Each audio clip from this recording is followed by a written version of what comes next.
Salut à tous, c'est Piki, on se retrouve pour une nouvelle vidéo dans laquelle je vais présenter rapidement et de manière efficace l'Osamodas. Alors on va commencer tout de suite avec les bases, tout ce qui est caractéristiques et dommages, tout ça est transmis à 100% aux invocations. Les seules choses qui ne sont pas transmises, c'est les caractéristiques de puissance. Donc on va commencer tout de suite avec les sorts, tout simplement la griffe cinglante, qui va faire dommages subis jusqu'à x 125%. Alors là c'est pas super clair, faut bien lire les petites lignes, il s'agit uniquement de dommages subis par les invocations, ça n'augmentera pas les dommages que vous allez infliger ou que les autres personnages vont infliger à la cible, hein. C'est bien uniquement les invocations. Donc on a ensuite le tofu, qui a 8 PM au niveau 6. Moi j'ai décidé de le garder niveau 5, comme ça au moins ça me permet de mieux contrôler les IA des tofu. Donc les sorts spéciaux du tofu, on va avoir... Alors attendez, hop là, je passe mon tour, parce que la symbiose n'est pas disponible au tour 1. Merde, j'ai loupé. Bon, on va recommencer le combat. Ça arrive, hein. C'est comme ça, hein. Alors, voilà, donc la symbiose. Alors, le tofu dispose de 3 sorts, donc le béco du tofu, le sort qu'on connaît tous, donc à la volette qui permet d'échanger sa place avec une cible alliée. Donc là par exemple, si je le fais, hop, voilà, ça va échanger ma place. Et la traque du tofu qui va être disponible uniquement s'il y a des cibles traquées sur la map, mais ça je vais y revenir plus tard. Donc le déplacement du félin qui va donner 4 PM aux invocations, 2 PM aux personnages. Donc la griffe spectrale, dommage et vol-feu, ça tout le monde connaît. L'exaltation et Samodas, tout le monde l'a sur ses classes respectives. Le Bouftou qui va avoir 4 PM au niveau 6 et 3 PM sur les autres niveaux.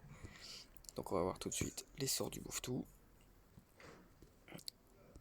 Donc hop, tac, symbiose, hop là, voilà. Donc le Bouftou va disposer pareil de track du Bouftou qui sera disponible uniquement sur les cibles traquées, la morsure du Bouftou qui est l'attaque qu'on connaît tous, l'attaque de base du Bouftou, et attirance du Bouftou qui permet d'attirer une cible, peu importe ennemi ou allié. Ça attire de 4 cases, voilà, et c'est pas disponible à tous les tours, donc attention, symbiose c'est bien 2 tours, donc ce sera pas disponible tout le temps. Voilà, donc on passe à la suite, un soin bestial, tout le monde connaît, ça ne fonctionne seulement sur les invocations du lanceur, ça donne 60% des points de vie de la cible, donc de l'invocation. Le fouet d'Osamodas qui va maintenant, alors depuis la mise à jour là, donner moins 25 résistance poussée, disponible donc 2 fois par tour, 2 fois par cible, cumule des effets x2, et tuer toutes les invocations du lanceur uniquement. Donc le fouet, si vous utilisez ça sur une de vos invocations, va donner 4 PA, qui va pouvoir permettre de mettre martyr plus fouet avec un coup gratuit, parce qu'au final 2 plus 2 ça rend 4, donc ça ne coûte rien. Substitution qui va échanger la position avec une invocation du lanceur, donc un combo très, très facile avec ça, c'est vous mettez quand vous êtes au cac de l'ennemi, vous mettez votre invocation à votre cac, vous mettez substitution, comme ça va faire des dégâts à l'ennemi et en même temps vous soignez. Vous pouvez mettre ça en plus de ça avec martyr, ça va faire double dégâts, donc quand vous êtes feu haut, ça marche très bien ça. Le Koalak, donc l'invocation très connue pour soigner.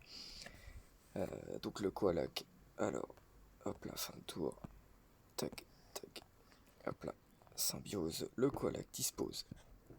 Donc, comme toutes les autres, track du Koalak, voilà, disponible seulement sur les cibles traquées.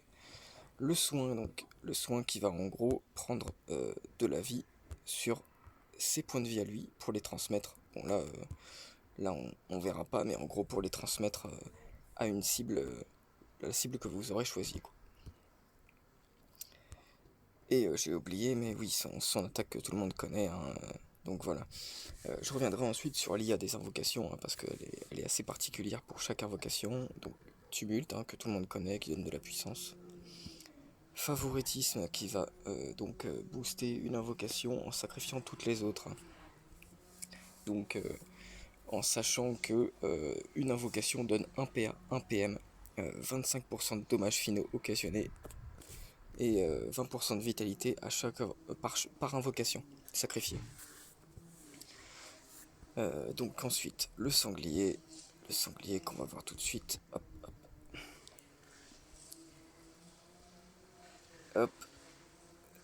Donc le sanglier, tac, tac, tac, tac. Donc vous allez avoir une attaque poussette assommante. Donc quand vous l'utilisez sur un ennemi, si cet ennemi prend des dopous, il va avoir l'état pesanteur. Alors ça, l'état pesanteur, donc ça va être appliqué donc sur la cible qui prend des dopous et sur tout ce qu'elle rencontre qui prend des dopous, mis à part les alliés. Donc c'est une attaque qui est assez pratique quand on veut empêcher des transports de sacrieurs ou des TP de Xelor, tout ce genre de choses. Ensuite, alors, nous avons la frappe du Wracler que tout le monde connaît, le martyr qui peut se lancer uniquement sur les cibles alliées, donc sur les invocations alliées. Vous pouvez l'utiliser pour vous booster, hein, c'est pas mal. Au niveau 6, ça donne 15% de dommages finaux, il me semble. Donc c'est assez bien et ça fonctionne uniquement dans un cercle de 2 cases. Bourrasque qui va pouvoir être utilisé, qui va être principalement utilisé d'ailleurs sur vos invocations quand vous avez des ennemis au corps à corps de vos invocations. Ça va les repousser de 3 cases.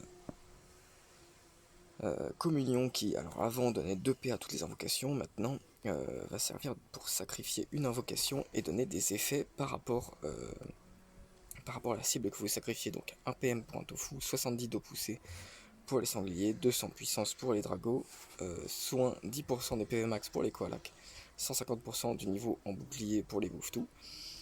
Et donc avec ça, vous perdrez votre invocation, quoi. Donc, ça a ses avantages et ses inconvénients par rapport à la dernière version de Communion. Voilà. Ensuite, on va voir le dragonnet rouge. Donc le dragonnet rouge, tac tac. Je pense que tout le monde connaît à peu près, mais bon, on va voir quand même. Hein. Le dragonnet rouge dispose de 4 sorts comparé aux autres invocations qui n'en ont que 3. Donc insoignable, qui peut se lancer à travers les murs. Hein, comme on peut voir là, je peux le lancer à travers le putsch.